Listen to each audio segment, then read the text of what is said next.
সুপ্রিয় বন্ধুগণ, আসসালামু আলাইকুম। দূরে কাছে দেশে অথবা সে বাইরে থেকে কলিজার বন্ধুরা ঠিক এই মুহূর্তে যেখান থেকে বাস্তব জীবনের গল্প শোনার জন্য আমার সাথে জয়েন করেছেন আমি আপন। আর যে আপন জীবনের গল্পের 1397তম পর্বে আপনাকে প্রতিদিনের মতো স্বাগতম জানাচ্ছি। বন্ধুরা, আজ আমি আপনাকে শোনাবো রাজশাহীর ভাই মোহাম্মদ সাইমন হোসেনের জীবনের কলিজা কাঁপানো হৃদয় বিদারক এক করুণ বাস্তব জীবন কাহিনী, যে গল্পের টাইটেল কেন পানিতে ডুবিয়ে মারল নিজের সুন্দরী বউকে।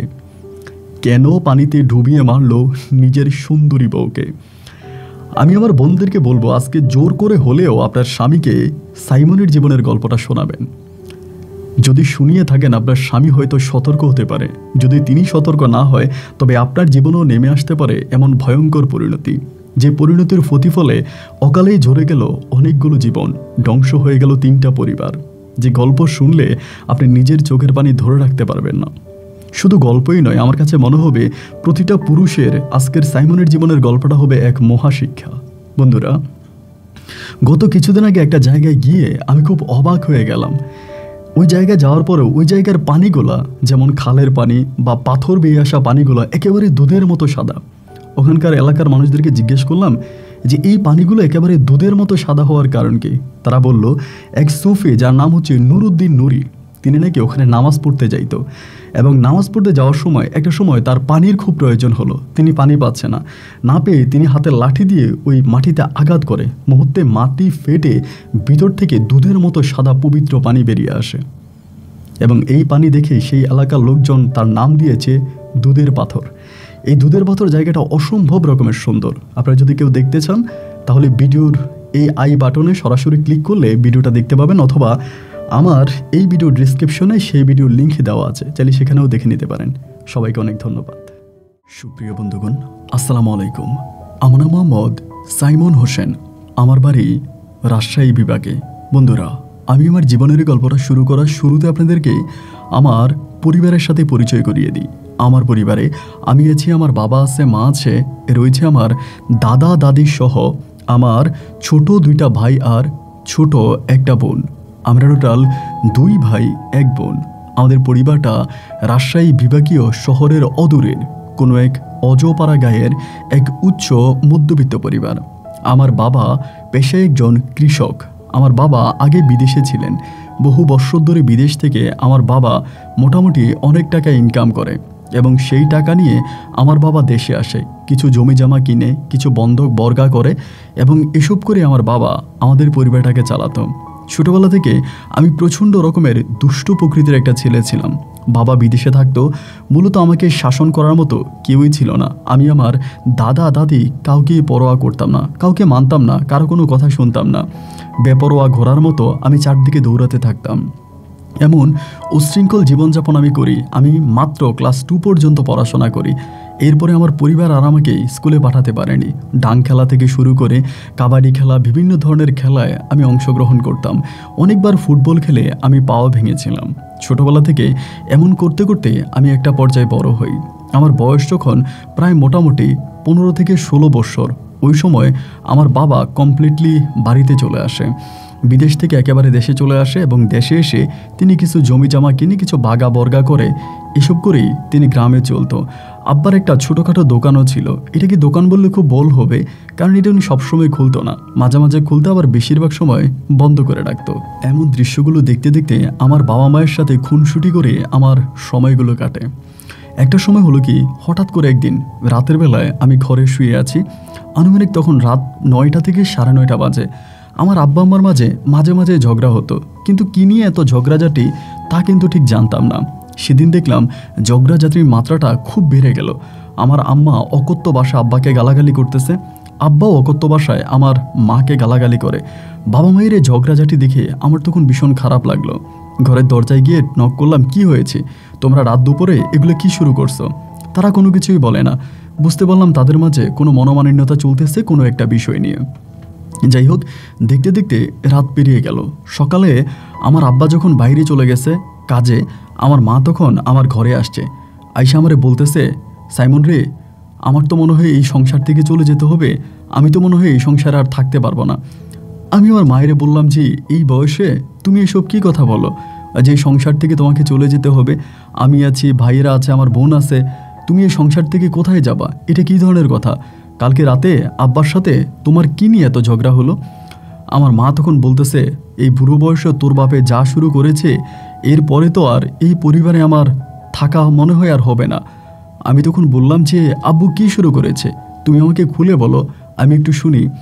আমার মা বলে, লজ্জার কথা কি বলবো, এই বয়সে তোর বাবার ভীমরতি ধরেছে, তোর বাবা আরেকটা বিয়ে করবে। আমি হেসে হেসে বললাম, আমার মা কিন্তু সারাক্ষণই আব্বাকে সন্দেহ করত। আগেও যখন আমি দেখতাম, মা সবসময় আব্বাকে যে কোনো বিষয় নিয়ে আব্বার উপরে সন্দেহের তীরটার ছুঁড়ে মারত, আব্বাকে সবসময় সন্দেহের নজরেই দেখত। তা আমি ভাবলাম যে হয়তো এরকম কোনো একটা ঘটনা হবে। আমি মাকে জিজ্ঞেস করলাম যে তুমি আমার কাছে খুলে বলো বিষয়টা কি, আমি আগে শুনি, এরপরে সিদ্ধান্ত নেব যে আব্বা কি বিয়ে করবে নাকি করবে না, বলো। আমার মা বলে, তোর বাবা গোপনে গোপনে এক মহিলার সাথে কথা বলে, মহিলার নাম হচ্ছে শাহেদা, মহিলা না মেয়ে তা তো আর জানি না, তবে কণ্ঠ শুনে আমার কাছে মেয়ে মনে হচ্ছে। তোর বাবা বলে মহিলা, কিন্তু আমার কাছে মনে হয় এটা কম বয়সে কোনো একটা মেয়ে হবে, নাম হচ্ছে শাহেদা, বাড়ি হচ্ছে বরিশাল। তোর বাবা ওই মেয়ের সাথে গোপনে গোপনে কথা বলে। এর আগে আমি বেশ কয়েকদিন তোর আব্বাকে ধরেছিলাম এবং বলেছিলাম যে ছেলেমেয়েরা বড় হয়েছে, এই বয়সে আপনি এগুলো কী শুরু করছেন? কিন্তু তোর আব্বা আমার কোনো কথাই শোনে নাই, আমার কোনো কথার মূল্যই দেয় নাই। এখন সে যা শুরু করেছে তা ঠিক বলা বাহুল্য। আমি বললাম কি করে? আমার মা বলে, এখন সে আমাকে কালকে রাতে ডিরেক্টলি বলল ওই মহিলাকে নাকি সে বিয়ে করবে। আমি বললাম, মা এটা তুমি কি বলো, সত্যি নাকি? আমার মা বলে, হ্যাঁ সত্যি, আর এই নিয়েই তো তোর বাবার সাথে সারা রাত আমার ঝগড়া হয়েছে। আমি বললাম, আচ্ছা ঠিক আছে, আমি এটা দেখতেছি। আমার আম্মা বলে, দেখার ব্যবস্থা আমি করতেছি, তুই দাঁড়া। আমি গোপনে গোপনে তোর আব্বার মোবাইল থেকে বেশ কয়েকদিন আগে ওই মহিলার ফোন নাম্বার নিয়ে রাখছি। তাই আমি মহিলাকে কোনো ফোন টোন দেই নাই, কারণ হচ্ছে যেহেতু তোর আব্বা কথা বলে এই জন্য আমি ফোন দেই নাই। কালকে রাতে যেহেতু বলছে তোর আব্বা ওই মহিলাকে বিয়ে করে ফেলবে, সো আমি তোর নাম্বারটা দিলাম, তুই নাম্বারটা নিয়ে যা। নাম্বারটা নিয়ে ওই মহিলার একটু ফোন দিয়ে জিজ্ঞেস কর মহিলা কেন তোর আব্বার সাথে কথা বলে, বা তোর বয়সের কথা বল, তোর ভাইয়ের কথা বল, তোর বোনের কথা বল, তোর আব্বার বয়সের কথা মহিলাকে বল। হয়তো এমনও হতে পারে তোর আব্বা মানে অবিবাহিত যুবক সেজেও মহিলার সাথে কথা বলতে পারে, বলা তো যায় না। তোর আব্বাকে তো দেখলে এখনও বিবাহিত মনেই হয় না। আমি বললাম, এটাও ঠিক বলেছ, আমার আব্বার বয়স আর আমার বয়স মনে হয় যেন সেম। আব্বা দেখতে অবিকল আমার মতো, সারা জীবন বিদেশ ছিল, তো ভালো ভালো খাবার খাইছে, ভালো পরিবেশে ছিল, যার জন্য আব্বার চেহারা চুরুতের খুব একটা মানে ফাটন ধরেনি। মারে তখন বললাম যে আচ্ছা ঠিক আছে, তুমি আমার ওই মহিলার নাম্বারটা দিয়ে দাও, আমি দেখি মহিলার সাথে কথাবার্তা বলে যে কি হচ্ছে, কেন আব্বা ওই মহিলার সাথে কথা বলে।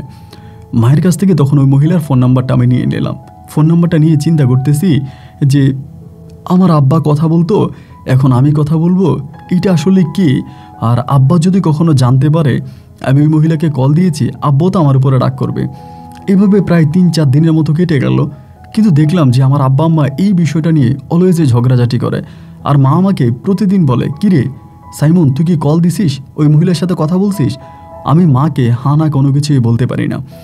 এরকমভাবে বেশ কয়েকদিন কাটার পরে ওই মহিলার নাম্বারটা একদিন আমি কল দিলাম, ওই মহিলার নাম্বারে কল দিলাম সকালবেলা, তখন প্রায় আপনার 10টা থেকে 10:30 বাজে। ওই টাইমে আমাদের বাড়ির পিছনে গিয়ে পুকুর ঘাটে বসে তখন কল দিলাম। আব্বা তখন মাঠে কাজ করতেছে, আব্বার সাথে মোবাইল নেই, আব্বা মোবাইল ঘরে রেখে গেছে। তো কল দিলাম, একটা মেয়ে বা মহিলা তা তো আর আমি জানি না, উনি কলটা রিসিভ করলো। আমি সালাম দিলাম, বললাম ভালো আছেন? বলে ভালো আছি। আমি বললাম কি করেন? বলে কি করব। আমি বললাম মানে কি করেন আপনি বলতে পারবেন না? বলে আপনি কে? আমি আপনারে কেন বলবো আমি কি করি? মানে একটু চটাং চটাং করে কথাবার্তা বলে এবং কথাবার্তার ধরন খুব কঠিন, মানে একটু অস্বাভাবিক কথাবার্তা বলে, খুব রাগী টাইপের কোনো একটা মানুষ আমার কাছে মনে হচ্ছে। তো তারপরও আমি তার সাথে 1-2 মিনিট কথা বলার চেষ্টা করতেছি, কোনোভাবে ক্লোজ হওয়া যায় কিনা বা কথাবার্তা বলে কোনো কিছু বোঝা যায় কিনা, একটু কথাবার্তা বলি। বাট যতই আমি তার সাথে কথাবার্তা বলতে যাই, সে ততই আমাকে ইগনোর করে যায়। শুধু ইগনোরই করে না, আমার সাথে দুর্ব্যবহার, খারাপ ব্যবহার এবং মাত্রা অতিরিক্ত খারাপ ব্যবহার আমার সাথে করে। এভাবে 2 থেকে 3 দিন কেটে গেল। আমি যতই তারে ফোন দিই সে খারাপ ব্যবহার করে, দুর্ব্যবহার করে। 3 দিন পরে একদিন আব্বা সুন্দর সময় আমি আমাদের বাজারের এখান থেকে আসতেছি, মানে আমার ব্যাগ নিয়ে বাজার টাজার করে আসতেছি সাইকেলে করে, আব্বা সাইড দোকানে বসে আমার ডাক দিছে, এই সাইমন এদিকে। পরে ডাক দিছে, পরে আমি ওখানে দাঁড়াইছি। দাঁড়ানোর পরে আব্বা আমার দোকানের পাশে নিয়ে গেছে, পাশে নিয়ে বলে, তুই আর তোর মা এগুলো কি শুরু করছিস? আমি বললাম কি শুরু করছি মানে? শুরু তো তুমি করলা, আমরা কোথায় কি করলাম? আমার আব্বা বলে, তুই তোর মায়ের কথা মতো এই মহিলাটাকে বিরক্ত করতেছিস, তাকে ঠিক বল। আমি বললাম, তুমি নাকি এই মহিলারে বিয়ে করবা, আমার নতুন মা হবে, তো মায়ের সাথে আগ থেকে একটু কথাবার্তা বলে নিচ্ছি আর কি। আমার আব্বা বলে, দেখ তোর মার সাথে আমি ঝগড়া করে সেদিন রাতে এই কথা বলেছিলাম যে মহিলাকে আমি বিয়ে করব। আমি মহিলাকে কিভাবে বিয়ে করব? মহিলার স্বামী আর আমি একসাথে বিদেশ থাকতাম, তো মহিলা আমার ভাই ডাকছে, তার সাথে আমি মাঝে মাঝে ফোনে কথাবার্তা বলি, এছাড়া আর কিছুই না। আমি বললাম, তো তোমার ভাই ডাকলে মহিলার জামাই থাকে বিদেশে, তা সারা রাত ধরে মহিলা কেন তোমার সাথে কথাবার্তা বলবে? আমার আব্বা বলে, আরে বোকা ছেলে, এই মহিলা আমার সাথে সারা রাত জেগে কথা বলে না। তোর মায়ের সম্বন্ধে তো তুই জানিসই, তোর মা যদি দেখে একটু, এটার অনেক বড় বানাই ফেলে। তোর মা হচ্ছে এই টাইপের মানুষ। আমার মূলত এই মহিলার সাথে কোনো খারাপ সম্পর্ক নাই, তোর মা আমাকে ভুল বুঝতেছে। আর তুইও কি না তোর মায়ের সাথে হাত মিলালি, তুই ওকে বিরক্ত করতেছিস, ওরে তুই নাকি ওরে ফোন দিস প্রতিনিয়ত। আমি বললাম, ওই মহিলা তোমাকে বলছে? আমার আব্বা বলে, হ্যাঁ ওই মহিলাই আমাকে বলছে। আমি কই, দেখি আমার ফোন নাম্বারটা তোমাকে দিছে? বলে, হ দিছে। আমি বললাম, আচ্ছা ঠিক আছে, মহিলার সাথে তো তোমার কোনো খারাপ সম্পর্ক নাই। আমার আব্বা বলে, আস্তাগফিরুল্লাহ, নাউজুবিল্লাহ, না, এর সাথে আমার কোনোই খারাপ সম্পর্ক নাই। ওরে আমি বোনের মতো দেখি, আর ও আমাকে ভাইয়ের মতো দেখে, আমাকে ভাই ডাকছে, অতটুকুই। এখানে আর অন্য কোনো সম্পর্ক নাই, তোর তো কোনো ফুফু নাই, তাই আমি ওরা বোনের মতো দেখি। পরে আমি বললাম, আচ্ছা ঠিক আছে, তা তুমি যদি বোনের মতো দেখো, তাহলে আমি ওই মহিলার এখন ফোন দিই। আমার আব্বা বলে, দে ফোন দে। তখন আমি আব্বারের সামনে রেখে মহিলারে কল দিলাম। ডাইলে নাম্বারটা উঠে তখন ওই বাটনের ফোনগুলো ছিল, বাটন মোবাইলগুলো ছিল, তাই মহিলারে কল দিছি। মহিলা তখন কল রিসিভ করছে। পরে রিসিভ করে আমারে বলে যে, সাইমন, আব্বু তুমি এগুলো কী শুরু করছো? তুমি আমার সাথে এরকম খারাপ ব্যবহার করো, আমি তোমার সাথে খারাপ ব্যবহার করি? তুমি তো বললেই পারতা, তোমার আব্বার নাম বললেই তো হতো, তোমার আব্বা তো আমার ভাই হয়। আমি বললাম, আমার আব্বা আপনার ভাই হয় না হাই হয় সেটা তো আর আমি জানি না। মহিলা বলতেছে, এরকম করে খারাপ কথা বলতেছো কেন বাবা? তুমি আমার ছেলের মতো, আমার কোনো ছেলে নাই, তোমার আমি ছেলের মতো দেখি, তুমি আমার একমাত্র ছেলে, তাই কেন এরকমটা করতেছো, কেন খারাপ ব্যবহার করো? আমি বলি, আপনি যে আমার আব্বারে ফোন দেন, আপনি কি আমার আব্বার সম্বন্ধে জানেন? আমার আব্বা খুব কতটা প্রবলেমে আছে। আমার আব্বা এটা নিয়ে আমার আম্মার সাথে ঝগড়া হয় আপনার ফোনের কারণে। উনি বলে, আমি তো তোমার আম্মার সাথে কথা বলতে চাইছিলাম, তোমাদের বাড়িতেও আসতে চাইছিলাম, কিন্তু তোমার আম্মা তো অনুমতি দেয় নাই। আমি তখন বললাম, আর যাই হোক, আপনি আমার আম্মারে আর ফোন টোন দিয়েন না, আর আপনি আমার আব্বারেও ফোন দিয়েন না। পরে মহিলা বলতেছে, বাবারে তোমরা কেন এত রাগ করো, কেন এত সন্দেহ মাইন্ড তোমাদের মাঝে? আমি বুঝি না, আমি তোমার আব্বাকে ভাই ডাকছি, আর সেখান থেকে তোমাদের এত সন্দেহ। আচ্ছা ঠিক আছে রে বাবা, আমি আর ফোন দেবো না, এটা বলে উনি লাইনটা কেটে দিল। আমি তখন আব্বারে বললাম, ঠিক আছে তো আব্বা, এই মহিলারে আর ফোন টোন দিবেন না তো? আমার আব্বা বলে, তা তোরা যদি বলিস না দেওয়ার জন্য, তাইলে আর দিলাম না। এই মহিলা আমার তেমন কি, আমার ভাই ডাকছে, অতটুকুই। যাই হোক, এভাবে মহিলা মাঝে মাঝে আমাকে ফোন দিত, আমার আব্বারেও দিত না, আমার মায়েরও দিত না, আমারে ফোন দিত। সাইমন কি করো, কেমন আছো, ভালো আছো কি না, এরকম করতে করতে আপনার রমজান মাস চলে আসে। তাই রমজান মাস আসার পরে, রমজানে আমি তখন মোটামুটি 15-16টা কেটে গেল। আমার আব্বার তো আর আগের মতো ধরেন আপনার ব্যবসা বাণিজ্য নাই, বা আগের মতো আব্বার বিদেশে নাই, ওভাবে টাকা টুকা দিতে পারে না। তো একদিন হলো গিয়ে আব্বার সাথে আমার খুব ঝগড়া হয়েছে ঘরের মধ্যে। এই টাকা টুকা নিয়ে, শপিং টপিং নিয়ে, আমার শপিং করানোর টাকা দাও, আমি শপিং করব, আব্বা বলতেছে টাকা নাই, এসব নিয়ে আব্বার সাথে মোটামুটি আমার খুব ঝগড়া হয়েছে। ঝগড়া হওয়ার পর আমি ঘর থেকে বাইরে গেছি, দূরে এই ঘরে আর ঘুমাবোই না। ঘর থেকে বাইরে আমি তখন বাজারে, আমার একটা বন্ধুর দোকান আছে, ওই দোকানে গিয়ে আমি তখন ঘুমাইছি। রাত্র আনুমানিক 11টা কি 11:30 বা 12টা বাজে, এরকম একটা সময় ওই মহিলা তখন আমারে ফোন দিল, শাহেদা, বরিশাল্লা মহিলা। ফোন দিয়ে আমারে বলতেছে, সাইমন তুমি কই আসো? আমি বললাম যে, আমি কই আছি আপনার জানার দরকার কি? বলে, রাগ করো না বাবা, এমনি জিজ্ঞেস করলাম কই আসো। আমি বললাম, আমি আমাদের বাড়িতেই আছি। বলে, না তুমি তো বাড়িতে নাই, তুমি বাড়ি থেকে বেরিয়ে গেছো, এখন কোথায় আসো বলো। আমি বললাম, আমি যেখানেই থাকি, তা আপনার জানার দরকার কি? বলে, তুমি কি শপিংয়ের জন্য তোমার আব্বার সাথে ঝগড়া করছো? তুমি কি জানো না এখন তোমার আব্বার হাতে টাকা পয়সা নাই, উনি এখন ওভাবে ব্যবসা বাণিজ্যও করে না, বিদেশ থেকে চলে আসছে, সে টাকা কোথায় পাবে? আচ্ছা আম্মু, তোমার টাকা দিমু, কালকে আমি তোমার জন্য টাকা পাঠাবো। আমি তখন বললাম যে, আপনি আমার টাকা দিবেন, আপনি আমার জন্য টাকা পাঠাবেন, এটা কেমন কথা হইল? পরে বলো, কালকে আমি তোমার জন্য টাকা পাঠাবো। আমি এই কথা আর বিশ্বাস করি নাই, বুঝছেন, লাইন কেটে দিছি। পরের দিন ঠিকই উনি আমার জন্য 10,000 টাকা পাঠাইছে। এখন 10,000 টাকা যখন আমার জন্য পাঠাইছে আমার শপিং করার লেগা, আমি তো রে ভাই একসাথে এত টাকা পাইয়া পুরো আসমানের মতো উধাও। ওনারা ফোন টোন দিয়া মানে ধন্যবাদ জানাইলাম যে ঠিক আছে। এবং এরপর থেকে আমার যখনই টাকা শর্ট পড়ে, 1,000 2,000 যখন চালাগে ওনারা ফোন দেই, এবং আমার মোবাইলে টাকা না থাকলেও ওনারা ফোন দেই, আমার মোবাইলে কয়টা টাকা দেন আন্টি, আমার ফোনে টাকা নাই, এরকম করে ওনার কাছ থেকে আমি প্রায় অনেকগুলোই টাকাই নিয়ে যাই। এর মাঝে প্রায় 2 থেকে 3 মাসের মতো ওনার সাথে আমি কথাবার্তা বলি, এবং তার সাথে আমার খুব ভালো একটা সম্পর্ক হয়। কোরবানির ঈদ আসে এবং কোরবানির ঈদেও উনি আমার অনেক টাকা পয়সা দেয়, আমার ভাই বোনদেরকেও টাকা পয়সা দেয়, শপিং করার টাকা দেয় আমার কাছে, আমি সবাইরই শপিং করাই দিই। তো আমার মা বলতেছে মহিলাটার আসলে যত খারাপ মনে করছিলাম এই মহিলার তো আসলে ততটা খারাপ না, তাই কোরবানির ঈদের পরে এই মহিলাটারে আমাদের বাড়িতে দাওয়াত দে, মহিলাটারে আমাদের বাড়িতে দাওয়াত দে, সে আমাদের বাড়িতে বেড়াইতে আসুক। তো আমি তখন বললাম যে তাহলে তো ভালোই হয়, সে যদি আমাদের বাড়িতে বেড়াইতে আসে ঈদের পরে, কোরবানির ঈদের পরে, তখন তারে আমরা দাওয়াত দিলাম। আমার আব্বা ফোন করলো, আমি ফোন করলাম, ফোন করে আমাদের বাসায় ওনারে দাওয়াত জানালাম যে আপনার দাওয়াত। পরে তার 2 মেয়ে, বড় মেয়ের নাম হচ্ছে কলি আর ছোটোটার নাম হলো কাকলি, এই 2 মেয়েকে নিয়ে ইনি ঈদের মানে কোরবানির ঈদের 3 দিন পরে আমাদের বাড়িতে বেড়াইতে আসছে। ওনার 2 মেয়ে একেবারে পুতুলের মতো সুন্দর, বড়টা একটু বেশি সুন্দর, ছোটোটাও মোটামুটি আছে সুন্দরী। আমাদের বাড়িতে আসলো, ঘুরলো ফিরলো, মানে অনেক মজা মাস্তি করছে। কইরা টইরা উনি প্রায় 4 দিন পরে চলে যাবে। আমার আব্বারে বলে ভাই ভাবিরে নিয়া এই আপনার কি বলে সাইমনরে নিয়া চলেন। আমার আব্বা তখন বলতেছে যে বোন রে, আমার তো আর আগের মতো শরীর নাই, এত দূরে যাতায়াত করলে আরও অসুস্থ হয়ে যাব, একটা কাজ করো তুমি একটু সাইমন রে নিয়ে যাও। সাইমন সবসময় ঘরের মধ্যেই থাকে, কোথাও ঘুরতে টুরতে যায় না, ওর মন মানসিকতা সবসময় খারাপ থাকে, ওরে একটু নিয়ে তোমাদের এলাকাটা একটু ঘুরে আনো, তোমাদের এলাকাটা ঘুরে আসলে ওর হয়তো একটু ভালো লাগবে, ওরে নিয়ে যাও। আমার আব্বা যখন মহিলার এইভাবে বলে, উনি তখন আমার বলে কি সাইমন যাইবা আমাদের বাড়িতে? আমি বললাম যদি আপনি নিয়ে যান তাহলে তো যাইতেই পারি, সমস্যা কি।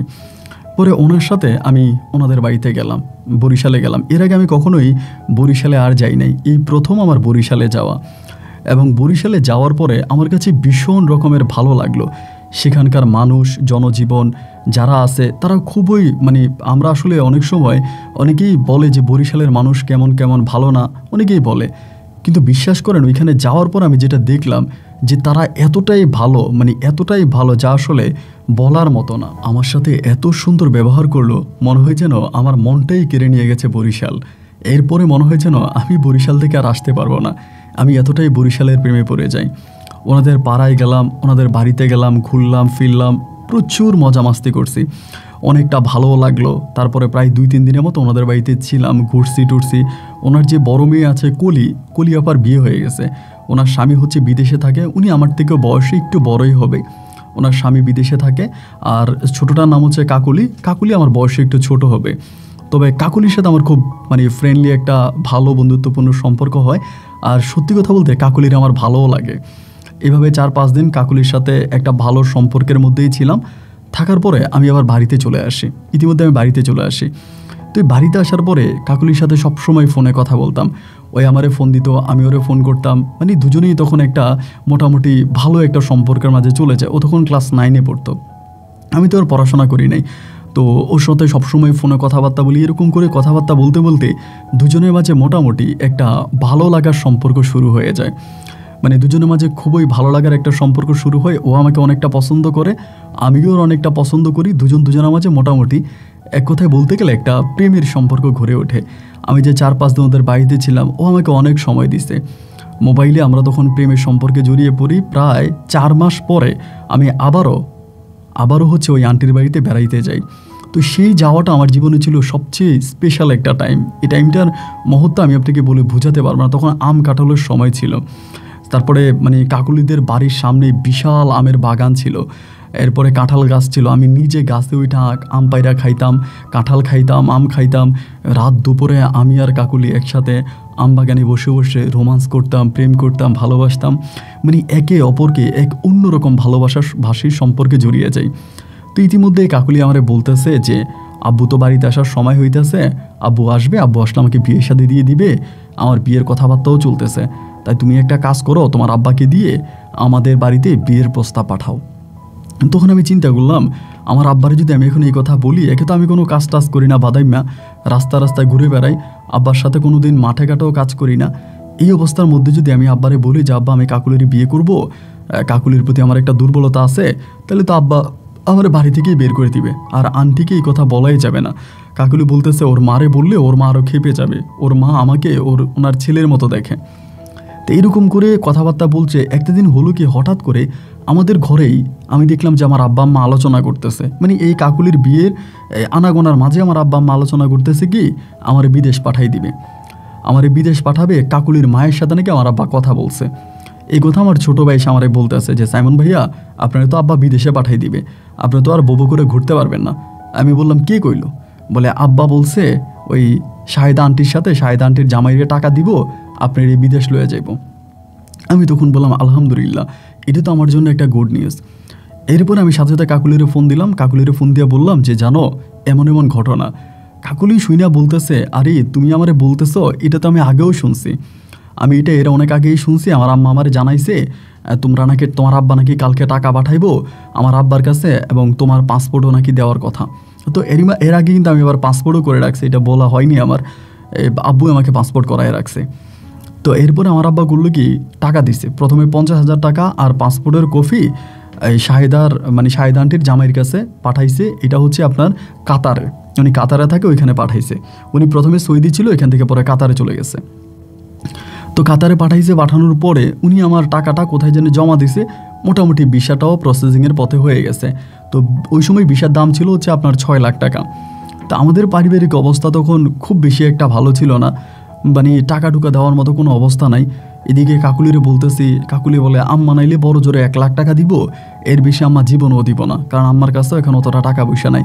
আব্বা সৌদি আরব থেকে ওইখান থেকে আব্বু কাতারে চলে গেছে, আব্বু দেশেও আসে নাই। তো এখন মানে এভাবে হচ্ছে আম্মুর কাছে টাকা নাই, আম্মু বড় জোরে হয়তো তোমার 1 লাখ টাকা দিতে পারে।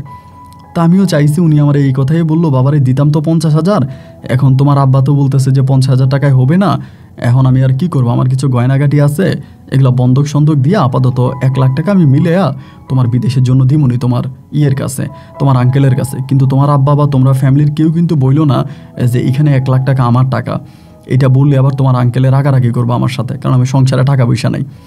তাই আমি বললাম যে আচ্ছা ঠিক আছে, আমি এটা কারো কাছেই বলবো না, এইটা আমার কারো কাছে বলার প্রয়োজনও নাই, আমি কেন বলবো, আপনাদের টাকা আপনাদের সব কিছু আমি বলবো না। আমি এই কথা আর কারো কাছে জানাইলাম না, কারো কাছে বললাম না। না বলার পরিপ্রেক্ষিতে এভাবেই তখন দিন রাতগুলো কাটতেছে, এইভাবে সময়গুলো কাটতে কাটতে একটা দিন হলো কি, আমার আব্বা তখন বলতেছে যে তোর ভিসা মোটামুটি প্রসেস মানে টাকা জোগাড় হয়ে গেছে। এবার আমার আব্বা টাকা সব পাঠাই দিল, আমার ভিসাও চলে আসছে।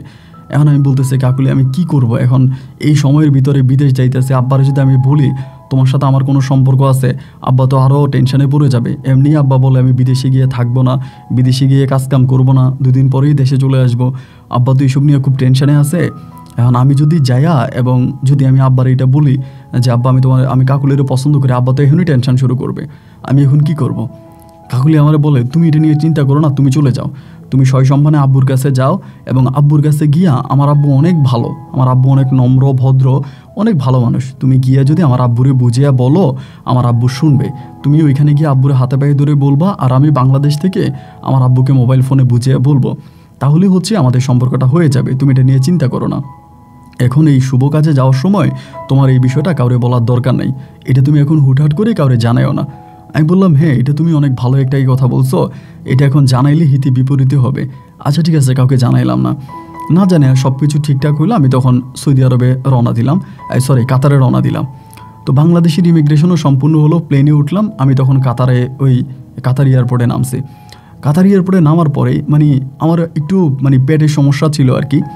তো পেটের সমস্যা থাকার কারণে বিমানবন্দর থেকে নামিয়ে সাথে সাথে আমি টয়লেটে চলে গেছি। অনেকক্ষণ ধরে টয়লেটে ছিলাম, মানে অনেকক্ষণ ধরে টয়লেটে আসি, এবং টয়লেট থেকে বেরোবো এমন সময় দেখি টয়লেটের সামনে একটা ব্যাগ পড়ে আছে, একটা লাল টাইপের একটা ব্যাগ পড়ে আছে। তো ব্যাগটা কেন টয়লেটের সামনে পড়ে আছে এটা কিন্তু আমি জানি না। তো আমি তো আর কোনো কিছু না ভেবে ব্যাগটাকে হাতে নিলাম, ব্যাগটাকে হাতে নিয়ে বেরোইতেছি। মানে ব্যাগটা আমি ভাবছিলাম যে হয়তো কারো কোনো ব্যাগ কেউ ফালায় গেছে, দিয়ে দিব, দেখে মনে হচ্ছে মহিলাদের ব্যাগ হবে এরকম। এই হাতে নিয়ে একটু সামনে আসতেছি, হঠাৎ করে একজন মানে নাগরিক, আমি তো আর চিনি না, আমার ওইটা দিতে বলতেছে ব্যাগটা দিলাম। ব্যাগটা খুলেই মানে আর কোনো কথা নেই, মুহূর্তের মধ্যে আমার হাতে ধরলো এবং হাত ধরে আমাকে পিছনের দিকে নিয়ে গেল। এবং ওখান থেকেই আমার কী বলে আমি বুঝি না, পরে একটা বাঙালিরে ডাক দিয়ে আনছে, একটা বাঙালি ভাইরে ডাক দিয়ে না বলতেছে যে আমার সাথে কথা বলার জন্য। বাঙালি ভাইটা আমারে বলে যে ব্যাগটা তুই কই পাইছিস?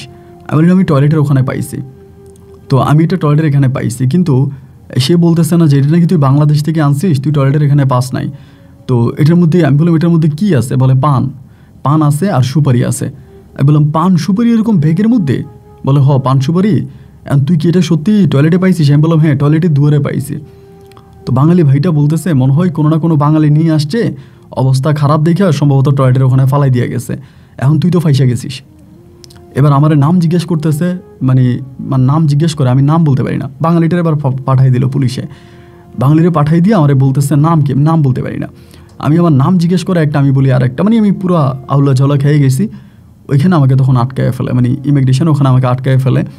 এক রাতের মতো আমার ওইখানে আটকায়া আমার কফিল যে মানে যে আমাকে নিয়ে যায় ওনারে ফোন করে না কি, উনি নাকি আসে না। উনিও ভয় পাইছে, মনে হয় এয়ারপোর্টে কিছু নিয়ে ধরা খাইছে, এই ভয়ে ওই কফিলও আসে নাই। পরের দিন ফ্লাইটে আমাকে আবারও বাংলাদেশে পাঠাই দেয়। এরপরের ফ্লাইটে বাংলাদেশে চলে আসি। বাংলাদেশে আসার পরে আমি দেশে আসা পরে আমার মারে ফোন দিলাম, আব্বারে ফোন দিলাম, তারা বলতেছে তুই বাড়িতে আয়, এরপরে পরেরটা পরে হইব। যাওয়ার সময় ধরেন আপনার ফল ফ্রুট, এরপরে হাঁসের মাংস, মুরগির মাংস, এটা সেটা রোস্ট করে নিয়ে গেছে, ওইখানে খাবো। আবার কাকুলির মাও অনেক কিছু দিল আঙ্কেলরে কাতারে গিয়ে দেওয়ার জন্য, তুই সবই তো পরে রইল। বাড়িতে আসছি, বাড়িতে আসার পরে এই হলো মানে শুরু হলো আর কি। বাড়িতে আসার পরে আমার আব্বা আম্মা বলতেছে যে আমরা এত টাকা দিছি, সবই তো আমাদের ঋণ করা, 5 লাখ টাকা, পুরোই 5 লাখ টাকা ঋণ। আমার আব্বা মানুষের কাছ থেকে চেয়ে জমি টমি বন্ধক দিয়ে অনেক কষ্ট করে ওই টাকা দিছে। এবার আমার আম্মা শুরু করছে যে একটা কাজ কর, তুই কাকুলের আম্মারে বল টাকা দেওয়ার জন্য। তা আমি তখন আন্টিরে ফোন দিয়ে বলি, আন্টি আমাদের তো কিস্তি দেওয়া লাগে, কয়েকদিন পর পরে সমিতি থেকে আব্বা টাকা উঠাইছে, কিস্তির টাকা দেওয়া লাগে, আমি তো কিস্তির টাকা দিতে পারি না, আপনি টাকাটা দিলে আমরা কিস্তির টাকা দিতাম। উনি বলতেছে, বাবারে আমি টাকা দিব কোত্থেকে, তোমার টাকা তো ওইখানে দিয়েই দিছে, তোমার টাকা তো মাইরে, এখন তোমার আঙ্কেল যার কাছ থেকে ভিসা কিনছে তারা তো তোমার আঙ্কেল সব টাকা দিয়ে দিছে। তাই আমার আব্বা বলতেছে, আমার আব্বা নাকি কোন গোপন সূত্রে খবর পাইছে ওই লোকে মানে কাকুলির বাবা কারো কাছ থেকে ভিসা কিনে নাই, এটা ওনার নিজের ভিসা, মানে কারো কাছ থেকে উনি নিয়ে নেন, যে কোম্পানিতে কাজ করে ওই কোম্পানি থেকে উনি ভিসাটা ফ্রি পাইছে, মানে এটা ফ্রি ভিসা। এরকম আব্বা নাকি কার কাছ থেকে খবর পাইছে। আব্বা কাকুলির আব্বার সাথে কথা বলে, আমি জানি তোর ভিসাটা ফ্রি, এটা তুই কোম্পানি থেকে ফ্রিতে পাইছিস, অ্যান্ড আমার ছেলে টাকাগুলো নিয়ে গেছিস, টাকাগুলো দিয়ে দে, আমরা বড় অভাবনটনে আছি, তুই তো জানিস আমি বিদেশে তেমন কিছু করতে পারি নাই, আমি বড় ঋণগ্রস্ত অবস্থার মধ্যে আছি, আমার এত বড় ক্ষতি করিস না, তুই আমার টাকাটা আমারে দিয়ে দে। এদিক দিয়ে কাকুলির আব্বা বলতেছে, আমি টাকা দিব কোত্থেকে, আমার তো টাকা দেওয়ার কোনো অবস্থা নাই, এই টাকা তো আমি আরেকজনের দিয়ে দিয়েছি ভিসা বাবদ। এই দুই পরিবারের মাঝে তখন শুরু হলো ঝগড়া, প্রচণ্ড রকমের ঝগড়া। আমি কাকুলিরও ফোন করে, কাকুলি আমাকে বলে আমাদের বাসার পরিস্থিতি এতটাই খারাপ যা বলার মতো না, আমার আম্মাও তোমার গালাগালি করে, তুমি কেন টয়লেটের সামনে এটা পাওয়ার পর তুমি হাতে নিলা কেন, তুমি এটা খুললা না কেন, হাতে কেন নিলা। এরপরে আবার আমার আব্বাও তোমারে গাল বন্ধ করতেছে, এখন আমি কি করবো। আমি বলি তোমার আব্বা আম্মা আমার গালাগালি করে, আর আমার আব্বা আম্মা এদিক দিয়ে তোমার আব্বা আম্মারা গালাগালি করে। দুই পরিবারের মাঝে তখন তুমুল ঝগড়া লেগে গেল। মানে ঝগড়ার এক পর্যায়ে আমার আব্বা কাকুলিদের এলাকার চেয়ারম্যান মেম্বারকে বিষয়টা জানালো, সবাইকে জানাইছে। জানানোর 3 দিন পরে তখন দরবার। হায় হায়, মানে দুই পরিবার তখন, কাকুলির মা আমার আব্বার কথা শুনতে পারে না, আমার আব্বা আবার কাকুলির মায়ের কথা শুনতে পারে না, মানে দুই পরিবারের মাঝে তখন ধরেন ধরাধরি করার মতো একটা অবস্থা হয়ে গেছে। একে অপরের চেহারা দেখতে পারে না, একে অপরের কথা শুনতে পারে না, মানে বিভীষিকাময় অবস্থা তখন শুরু হয়ে গেল। যাই হোক, 3 দিন পরে দরবার। আমরা আমাদের এলাকা থেকে গণ্যমান্য ব্যক্তিবর্গ আছে যারা দরবার কারবারি করে, এরকম অনেকগুলো লোক মিলে তখন কাকুলিদের বাড়িতে গেলাম। আমরা সকালবেলা ভোরে ওদের কাকুলিদের ঘরের উঠানে হচ্ছে দরবারে গেছি। দরবারে যাওয়ার পর আমাদের এলাকার লোক কথা বলতেছে, ওই দিক দিয়ে কাকুলিদের এলাকার লোকেও কথা বলতেছে। আমার আম্মা তখন সাথে গেছে। তো এই কথা, 1 কথা 2 কথা 3 কথার মধ্যে আমার আম্মা তখন করলো কি, কাকুলির আম্মা একটা তেরা কথা বলছিল আমার আব্বাকে। তেরা কথা বলার পরে আমার আম্মা তখন খুব খারাপ ভাষায় বলে বসছি আর কি, যে তুই তোর মানে শরীর দেখায় আমার জামাইরে পাগল করছিস, এরপরে আমার ছেলের টাকা দিয়া লোভ দেখায়, এরপরে আমার ছেলের কাছ থেকে এতগুলো টাকা নিয়ে গেছিস। এই কথার মধ্যেই ধরেন কাকুলির যে বড় বোন আছে কলি আপা তখন করলো কি, ধাপ করে পায়ের জুতা খুলে আমার আম্মার মুখে মারছে। ওই দরবারে মাঝে আমার আম্মার মুখে মারছে। আমার আম্মা এরকম কথা বললো কেন। এর ভিতরে ধরেন আমার এক চাচাতো ভাই ছিল আর কি, আমাদের বাড়ির আর কি, আপন চাচাতো ভাই না, বাড়ির ওই রনি ভাই তখন খেপা গিয়ে মানে দৌড়ে এই কলি আন্টিরে মানে কলি আপারে তখন থাপ্পড় দিয়ে দিছে। এই থাপ্পড় দিয়ে দিছে, এই জায়গার ভিতরে তখন হট্টগোল, মারামারি, কিলাকিলি, মানে বিশাল একটা অবস্থা হয়ে গেছে। থানা থেকে তখন পুলিশ টুলিশ আইসা অনেক ঝামেলা করে আমাদের ওখান থেকে ছুটাই নিয়েছে। তো এই টাকা ঢুকে তো কিছুই পাইলাম না, টাকার কোনো লাইনে হইল না, বরং এখানে হয়ে গেল দুই ফ্যামিলির মধ্যে একটা বিশাল মারামারি। এবার এখান থেকে আমার নিয়ে গেছে, নিয়ে যাওয়ার পরে এবার কাকুলি বলতেছে আমার বিয়ে ঠিক হয়ে যাইতেছে, আমার আব্বা অলরেডি আমার বিয়ে ঠিক করে ফেলছে, এখন খুব দ্রুতই হয়তো আব্বু বিদেশে থাকবে, কিন্তু আমার বিয়ে হয়ে যাবে, আমি এখন কি করবো, আমি তোমারে ভালোবাসি, তোমার ছাড়া আমি মরে যাবো, এই সেই। আমি বললাম এই অবস্থার মধ্যে যদি আমি তোমারে নিয়ে পালাই বা কিছু একটা করি, আমার আব্বা আম্মা হার্ট অ্যাটাক করে মারা যাবে। আমার আব্বা আম্মা ঘুমাইতে পারে না, তাদের ঘুম নাই, তাদের নিদ্রা নাই। তারা যে কী করতেছে টাকার জন্য, প্রতি মঙ্গলবারে কিস্তির লোক আসে কিস্তির টাকা দেওয়ার জন্য। গ্রামের মানুষের কাছ থেকে ঋণ করছি, সে ঋণগ্রস্ত গ্রামের মানুষরা আসে টাকার জন্য। ছোট একটা বোন ঘরে, ভাই ঘরে, একটা টাকা ইনকামের কোনো জায়গা নাই, 3 বেলা 3 মুঠো ভাত খাইতে পারি না, পরিবারে প্রচণ্ড রকমের অভাব অনটন। এই অবস্থার মধ্যে আমি এখন কী করব? তুমি আমার কি করতে বলতেছো? ও আমারে বলতেছে যেমনি হোক কিছু তো একটা করাই লাগবে, তা না হলে তোমার বিয়ে হয়ে যাবে। এ ঘটনা 3-4 দিন পরে একদিন ও আমারে হঠাৎ করে একটা কথা বলে, এটা কাকুলি নিজের মুখের কথা, আমি আল্লাহকে সাক্ষী করে বলে আমি এক ফোঁটাও মিথ্যে বলি না। ওই নিজে আমাকে বলতেছে যে সাইমন একটা কাজ করো, আমি তোমার সাথে পালায়া যাব, তুমি আমার পালায় নিয়ে যাও। আমারে পালায় নিয়ে যাবা, পালায়া যাওয়ার পরে তুমি আমার মায়েরে ফোন দিয়া বলবা আমারে তুমি নিয়ে আসছো, যদি 5 লাখ টাকা দেয় তাহলে আমারে ছাড়বা, নাহলে আমার মায়েরে ফেলাইবা। এরকম করে তুমি তোমার আব্বারে বলো, মানে আমার আম্মাকে বলো। এরপর আমার আম্মারটা যে টাকা দিব ওই টাকা দিয়া তোমাকে ঋণ টিন পরিশোধ করিয়া আমরা ডাল ভাত 2 মুঠো যেমনে খাই এমনি খাই আমরা বাইচা থাকবো। আপাতত মানে টাকাটা আমার আম্মার কাছে আছে, আমি জানি আমার আম্মার কাছে অনেক টাকাই আছে। আমার বিয়ের বাবদ গয়না গাটি টাটি মিলে আমার আম্মার কাছে 8-10 লাখ টাকা আছে। সুতরাং তুমি যদি চাপ দাও আমার আম্মা টাকাটা দিয়ে দিবে। আমি তখন বললাম এই টাকাটা নিয়ে তুমি পালায় আসতে পারবে না। ও বলে না না না, টাকা তো আমাদের ঘরে নাই। আম্মা যে টাকা পয়সা কই রাখে এটা আমরা নিজেও জানি না, কারণ কলিয়াপা টাকা চুরি করে ঘরে। এখন কলিয়াপা টাকা চুরি করার কারণে আমাদের ঘরে কোনো টাকা পয়সা আম্মা রাখে না। তাই আমি বললাম যে তুমি আমারে কী করতে বলতেছো? ও আমারে বলে তুমি এটাই করো। পরে আমি চিন্তা করছি এটা করবো কি করবো না, আবার আমার আব্বা আম্মাকে জানাবো কি সেটাও তখন চিন্তা করতেছি। আবার ভাবতেছি আব্বা আম্মাকে জানাইলে তারা কি বলে। পরে গোপনে গোপনে আমার মায়েরে জানাইছে, বাপেরে জানাই নেই। মারে বললাম যে মা এমন এমন ঘটনা, তুমি কি কো? এবং বলার সাথে সাথে আম্মা রাজি হয়ে গেছে। আম্মা বলে এটা অনেক ভালো একটা জিনিস, মানে ওভাবে বলি নাই যে মেয়ে বলছে আমার সাথে পালায় আসবে টাকা নিব, ওরকম বলি নাই। আমি বলছি মা নাকি ওই মেয়েরে আমি কিডন্যাপ করে নিয়ে আসবো, রনি ভাইয়ের সাথে কথা বলে। রনি ভাইয়ের তো লোকজন আছে, মেয়ে স্কুলে যায়, স্কুল থেকে আসার সময় নাহলে রনি ভাইয়ের গাড়ি দিয়া ওই মেয়েরে কিডন্যাপ করে বাড়িতে লয়ে আসি। এরপরে মায়ের রকম টাকা দেওয়ার জন্য আমি খবর পাইছি এই মেয়ের বিয়ে ঠিক হয়ে আছে, মেয়ের মায়ের কাছে এখন টাকা পয়সা আছে। আমার আম্মা তখন বলতেছে আরে এটা তো অনেক ভালো একটা কথা, এই কাজটা করলে তো অনেক ভালোই হয়, তাই ঠিক আছে তুই এটাই কর। পরে কাকুলেরে ফোন দিলাম, কাকুলেরে ফোন দিয়ে বললাম তুমি কই আসবা? বলে আমি স্কুলে আসবো, স্কুল থেকে তোমার সাথে পালায়া যাব। আমার কাছ থেকে কিছু টাকা ঢুকে নিছি। রনি ভাইয়ের আমি বলছি আমি যাইতেছি, যদি আমার আপনারে লাগে আমি আপনারে কল দিব। রনি ভাই বলে ঠিক আছে তুই যা। পরে আমি গেলাম, ওই স্কুল থেকে আসার পরে ব্যাগ ট্যাগ সব নিয়ে আসছে। ওইখান থেকে আমি তখন টাকা নিয়ে ওরে নিয়ে তখন আমি পালাইছি। তা ওরে আমি বলে দিছি তুমি কিন্তু আমার মার সামনে বা অন্য কারোর সামনে তুমি এমন ভূমিকা অভিনয় করবা যে আমি তোমারে কিডন্যাপ করে নিয়ে আসছি। আমাদের মাঝে যে কোনো প্রেম ভালোবাসা আছে, একে অপরের সাথে প্রেম করে যে ঘর থেকে পালাইছি, এটা যাতে কোনোভাবেই কেউ জানতে না পারে, এটা যাতে কেউ বুঝতে না পারে। সবাই একটা কথাই যাতে বুঝে যে তুমি আমার সাথে পালাইয়া চলে আসছো, আমরা পালাইয়া আসছি, এটাই যাতে বুঝে। আর সবাই যাতে এটাই বুঝে যে আমি তোমার কিডন্যাপ করে নিয়ে আসছি, আমাদের সাথে প্রেম ভালোবাসা যাতে কেউ না জানে। ও বলে না না না, এটা আমি কারো কাছেই বলবো না, আর এটা কেউ জানবেও না, তুমি এই নিয়ে চিন্তা করো না। চলো দুজনে মিলে এবার আসছি। মারে ফোন দিলাম, মা আমি তো মেয়ের এমনি মাইক্রোবাসে নিয়ে আসতেছি, মেয়ের অজ্ঞান করে ফেলছি, এখন কই নিয়ে যাবো?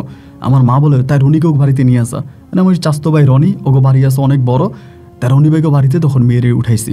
আমি ওরে আবার গাড়ি থেকে নামার পরে একটা সিনজি নিয়েছি, সিনজির মধ্যে আমি ওর মুখ টোক বাঁধছি, ওইভাবে তারে নিয়ে গেছি যাতে বুঝে কিডন্যাপ করছি।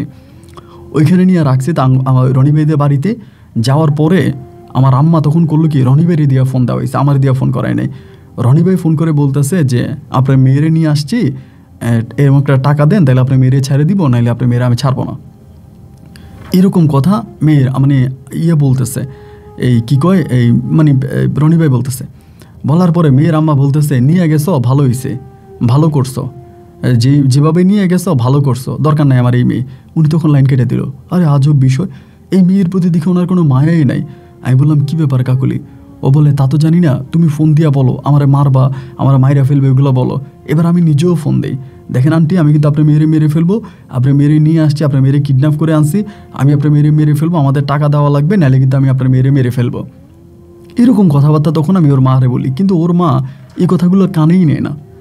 এভাবে প্রায় 3 দিনের মতো কেটে গেল, ওর মা একটা টাকা পাঠায়ও না, এবং একটাবার আমাদেরকে ফোন দিয়া মেয়ের কোনো খবরও নেয় না। মেয়ে কি বাইচে আছে না মইরে গেছে, মা হইয়া কখনোই মেয়ের এই খবরটা নেয় না। প্রায় 3-4 দিনের মতো কেটে গেল। এর মাঝে বিষয়টা আমার আব্বাও জেনে গেছে। মা পরে আব্বারেও বলছে মেয়ের এমনি কিডন্যাপ করে আনছে, এখন আমার আব্বাও তখন বলে এটা ভালো করস নাই, এই কাজটা ভালো হয় নাই, এটা করা দরকার ছিল না, হয়তো মামলা মোকদ্দমা করবে মেয়ের মা, পরে আমরা বিপদে পড়বো। কিন্তু অবাক বিষয় হলো মেয়ের মা কোনো মামলা মোকদ্দমা কোনো কিছুই করলো না, এবং এই বিষয়টা উনি কাউরে জানাই না, এই বিষয় নিয়ে কারোর সাথে কোনো কথাই বলে নাই।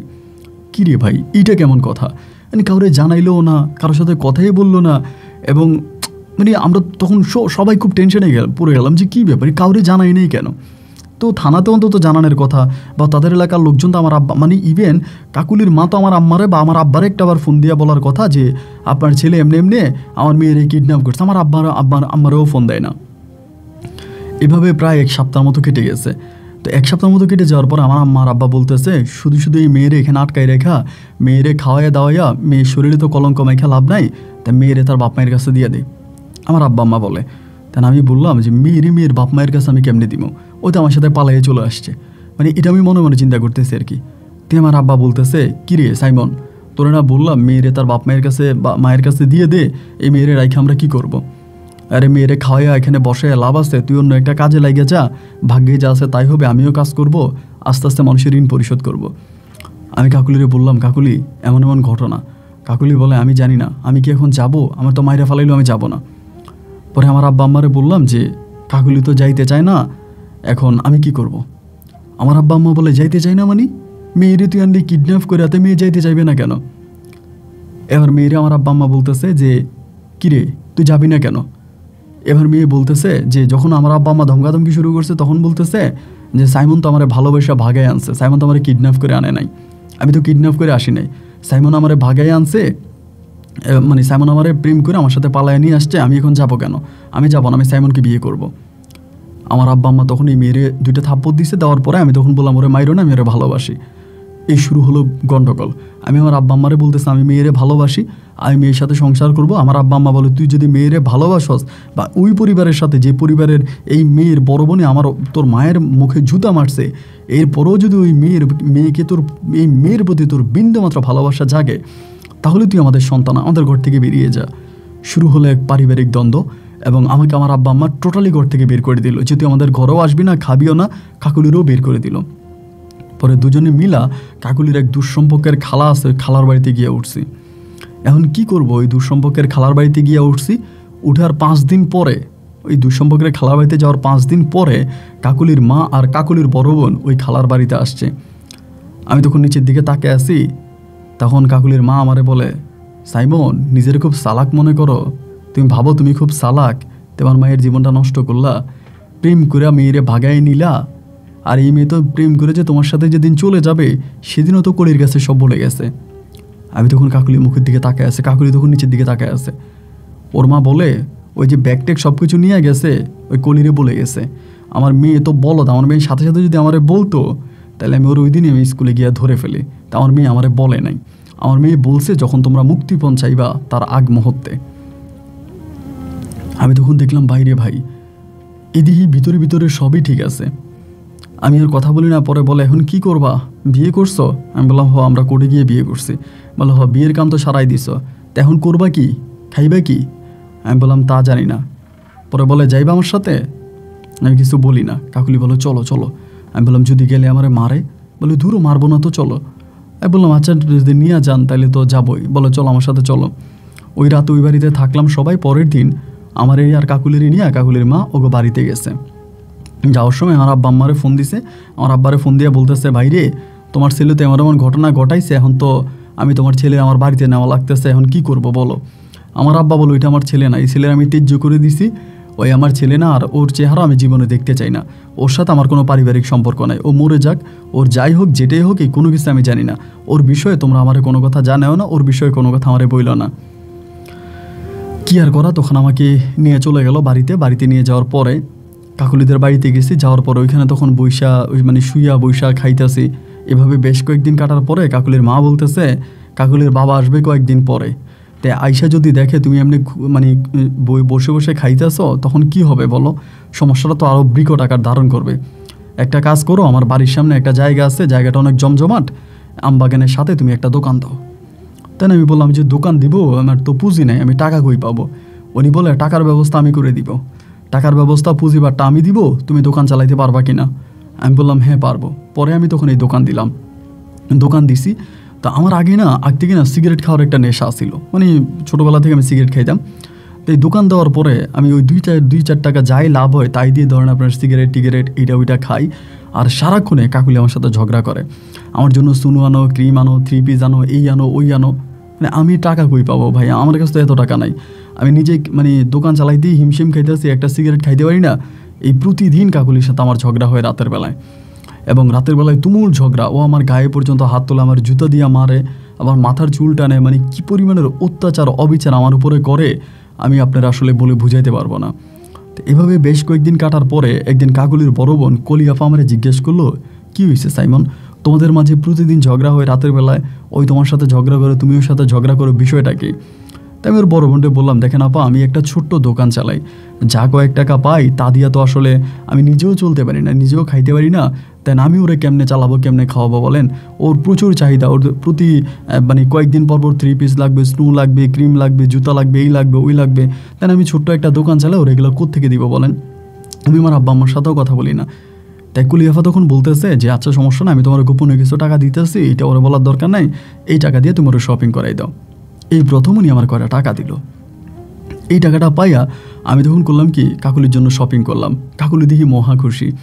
এবার কয়দিন পরে কাকুলির আরও চাহিদা, আমার এটা লাগবো ওইটা লাগবো। তাই কুলিয়াফা আমার তখন টাকা দেয়। এভাবে বেশ কয়েকদিন টাকা দিতে দিতে কুলিয়াফা আমার কাছে অনেক টাকা, তখন উনি আমার কাছে পাওনা হয়ে যায় অনেক টাকা। তাই পাওনা হয়ে যাওয়ার পরে আসলে কি আর বলবো আপনাকে, একদিন মানে দুপুরবেলা প্রচুর বৃষ্টি হয়েছে, চারদিকটা একদম আকাশে মেঘাচ্ছন্ন, মানে প্রচুর অন্ধকারচ্ছন্ন।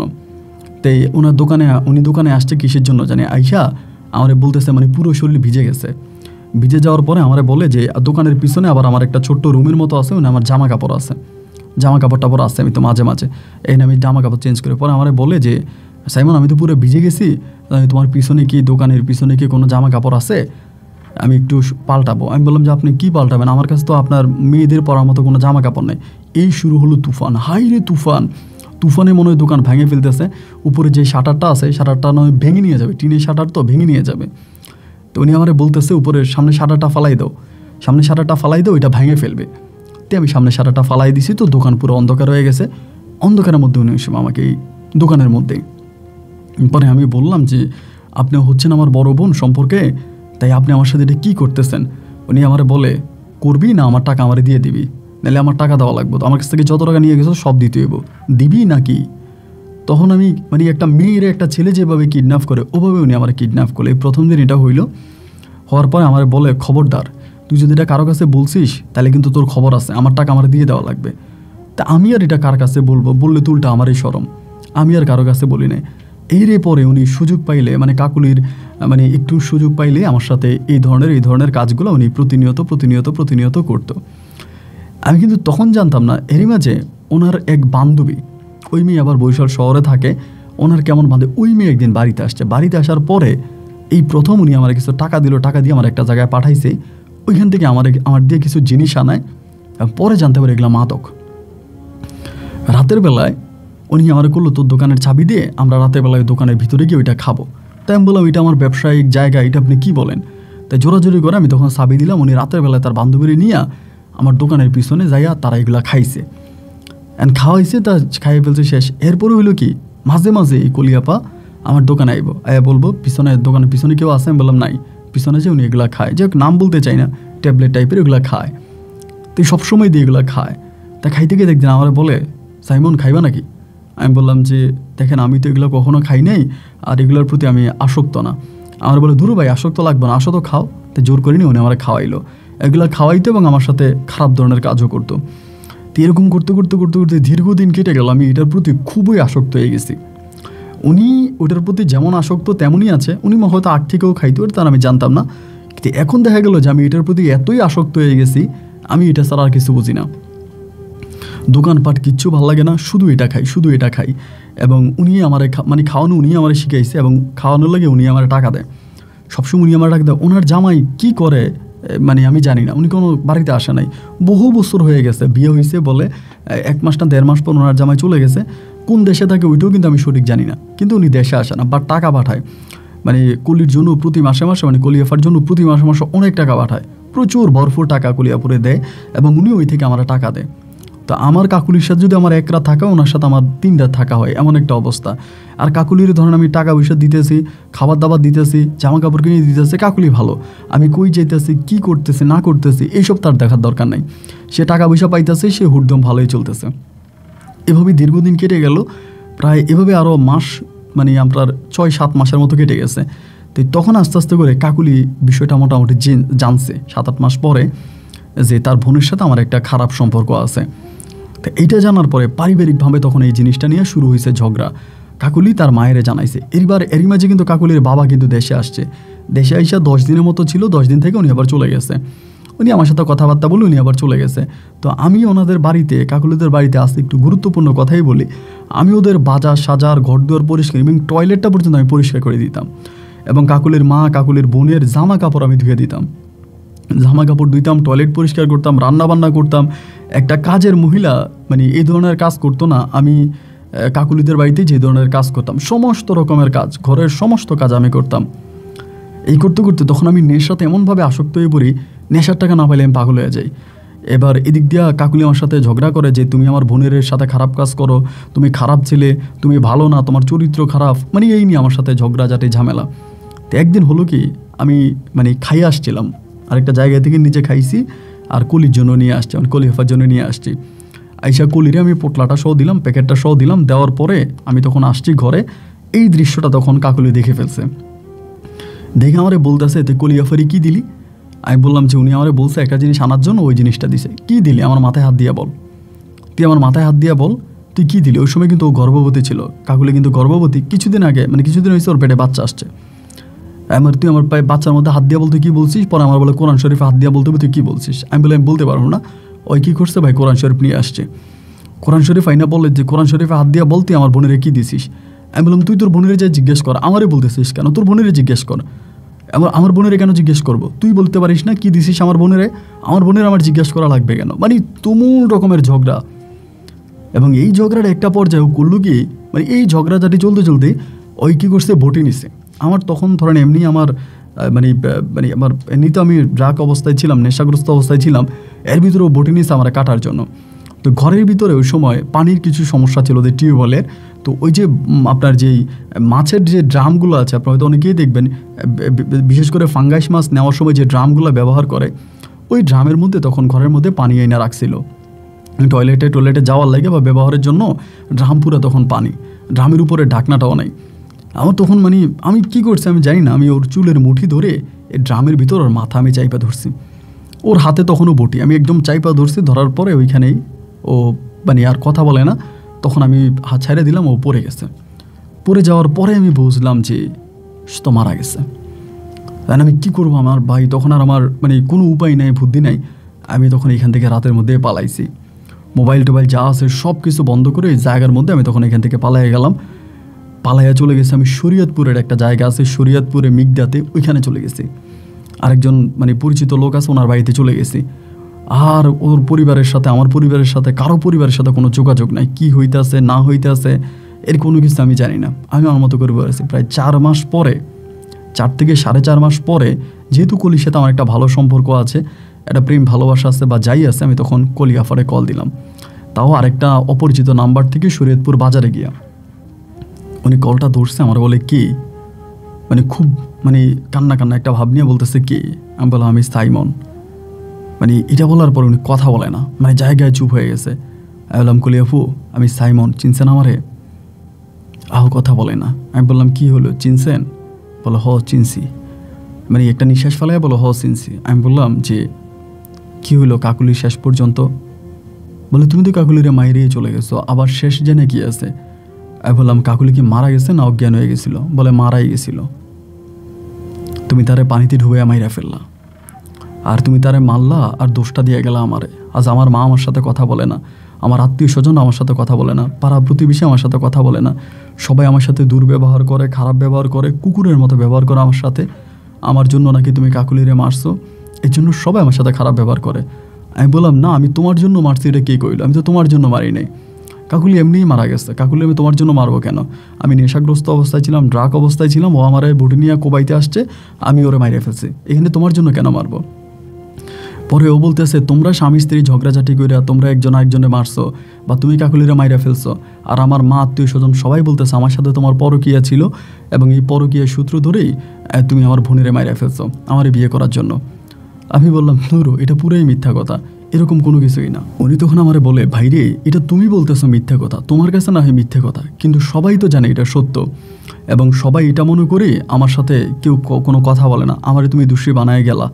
তো আমি বললাম যে আসলে আমি তো আপনার দোষী বানাইনি, আপনি আমার প্রয়োজনে কারোর সাথে কথা বলাই দেন। বলে আমার নয় কি মামলা করছিল? বলে হ্যাঁ মামলা করতো। পরে আব্বা বিদেশ থেকে মানা করছে। আব্বা বলছে মামলা করার দরকার নাই, যে মরে গেছে তারা তো আর ফিরে পাইবে না, আর পোলার সাথে মেয়ে পালাইয়া গেছে, এটা মেয়ের অপরাধ, আমার আম্মার মামলা টামলা করে নাই।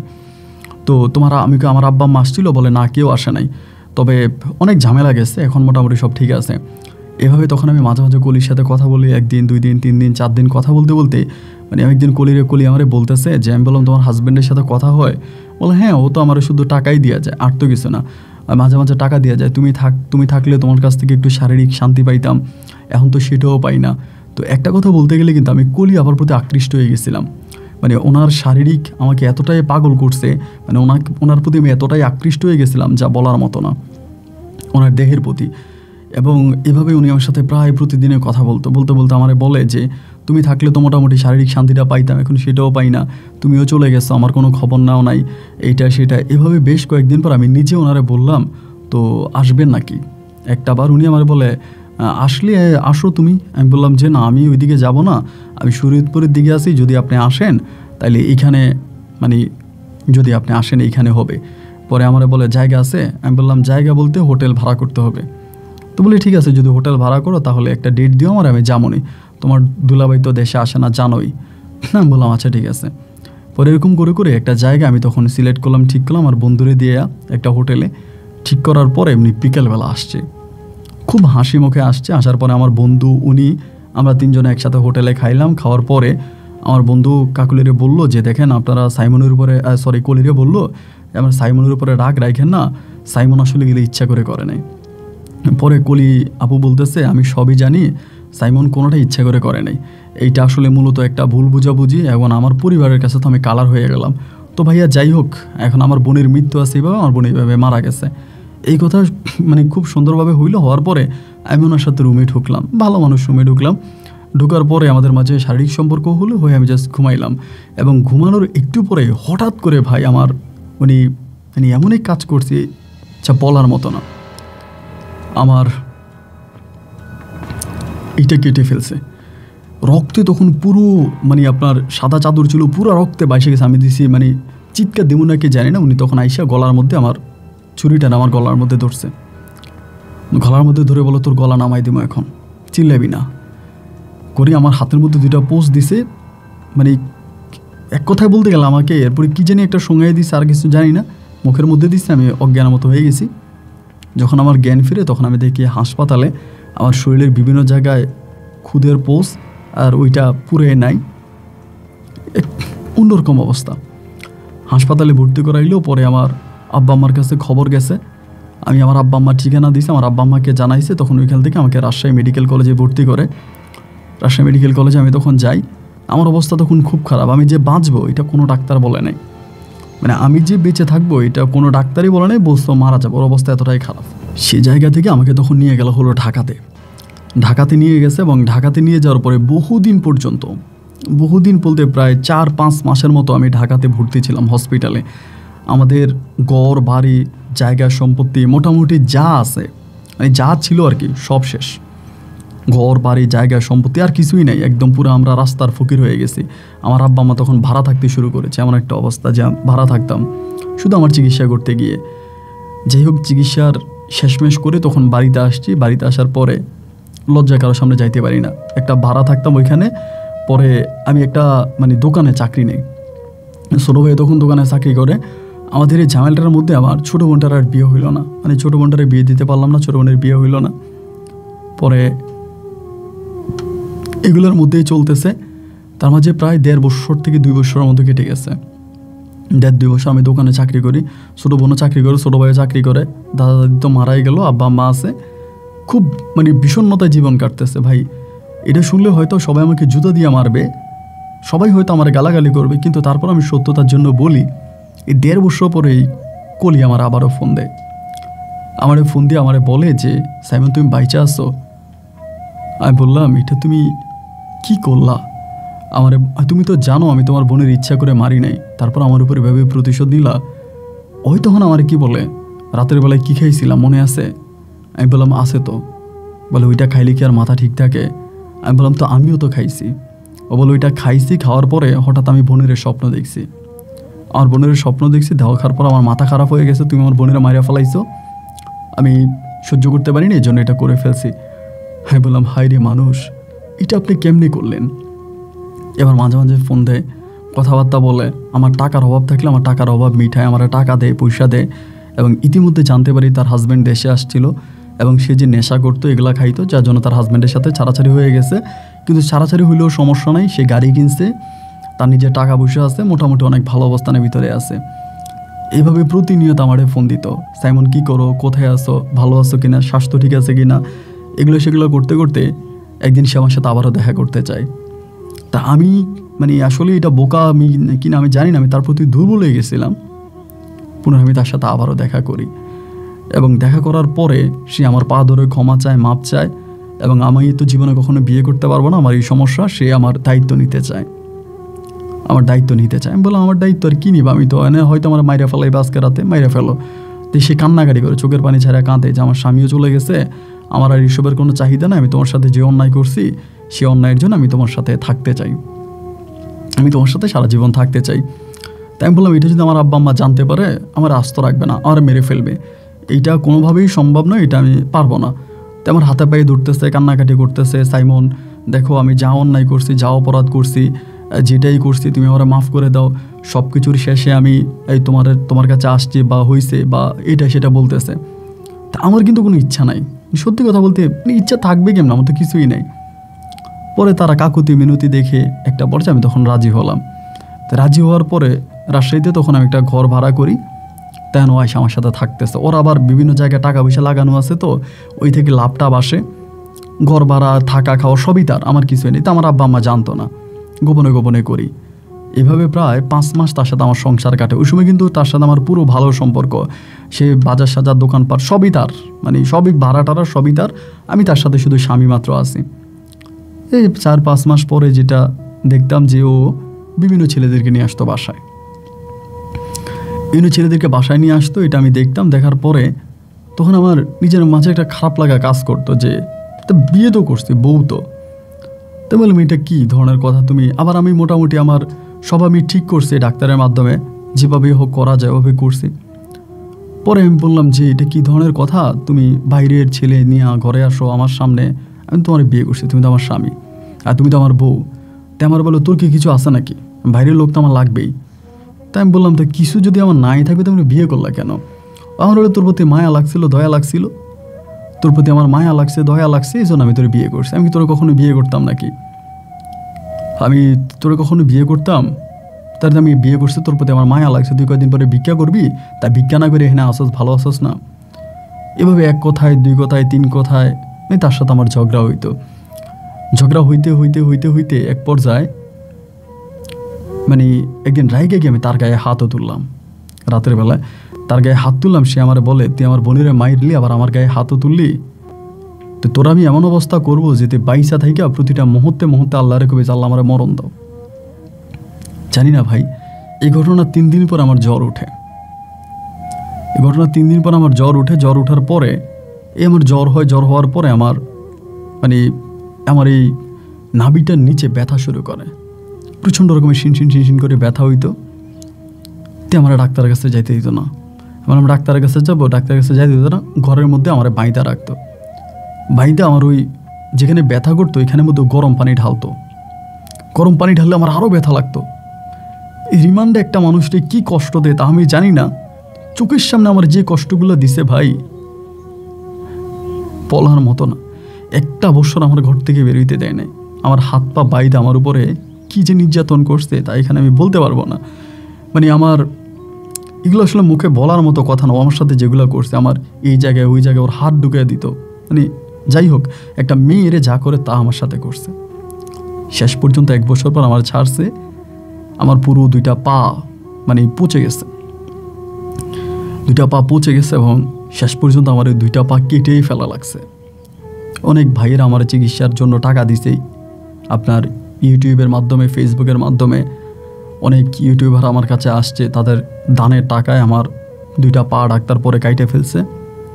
তো এখন আসলে মূলত আমার কিছুই নাই। আমি এখন বর্তমানে ঢাকাতে আছি, মিরপুরের ওখানে রেল স্টেশনের কাছে আমি একটা দোকান চালাই, পানের দোকান। তাও এক ভাই আমারে করে দিছে, ঢাকার এক ভাই, উনিও ইউটিউবার, সে আমারে করে দিছে, মানে দোকানটা চালাই। এখন আর কলির সাথে কোনো যোগাযোগ নাই। আব্বা আম্মার সাথে মাঝে মাঝে যোগাযোগ হয়, তারা অনেক বয়স হয়ে গেছে, মাঝে মাঝে আসে আমার কাছে। আমি একাই থাকি। সামনে ওই যে গলিতে চা দোকান, মানে আপনার পান সিগারেট বিক্রি করি, ওইখানে পিছনেই একটা ছোট্ট জায়গা আছে, এখানে কোনো রকম মাথাটা ফালাই আর আটটা কাটাই। প্রতিটা মুহূর্তে মৃত্যুর জন্য অপেক্ষা করতেছি। 2টা পা যার নাই, সে বুঝে পৃথিবীটা তার জন্য কতটা অন্ধকার। আমার এই অবস্থা না হয়ে যদি আমি মরে যেতাম তবে ভালো হতো। আজ বারবার কলির কথা মিস করি। কলি আমাকে বলছিল, তোরে আমি এমনভাবে বাঁচায় রাখবো যে প্রতিটা মুহূর্তে তুই মৃত্যু কামনা করবে। জানি না আমার সাথে কী হয়েছে বা আমাকে কী খাওয়াইছে বা কেন কোম্পানি ওখানে ডালছে, ওই ভালো জানে।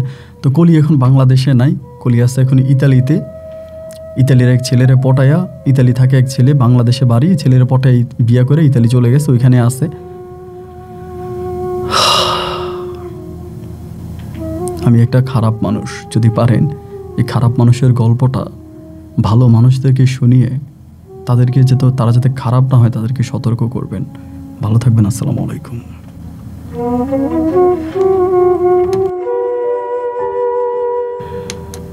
হায়রে জীবন, কাউকে দাও পূর্ণতা আর কাউকে দাও শূন্যতা। কেউ 1000 টাকার মাঝে আফসোস করে, আবার কেউ 1 টাকার জন্য সারা দিনও পরিশ্রম করে। সালমান শাহকে যারা দেখেছে, মানে দূর থেকে যারা দেখতো, তারা প্রত্যেকেই মনে করতো ওর মতো সুখী মানুষ মনে হয় পৃথিবীতে আর নাই। কিন্তু এই বেটাও ঘরে গিয়ে বউয়ের কাছে 1 সেকেন্ডের জন্য শান্তি পায় নাই। আমাদের নবী 1000 বছর আগে বলে গিয়েছিল যে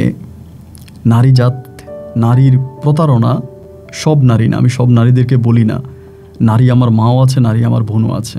খারাপ নারীর প্রতারণার ফাঁদ শয়তানের আক্রোশের চেয়েও ভয়ানক।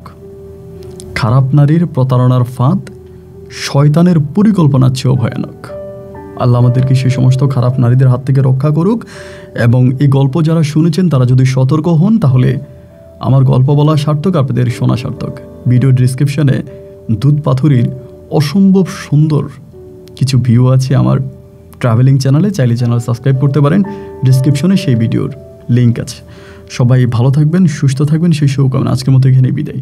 আল্লাহ হাফেজ অ্যান্ড আসসালামু আলাইকুম।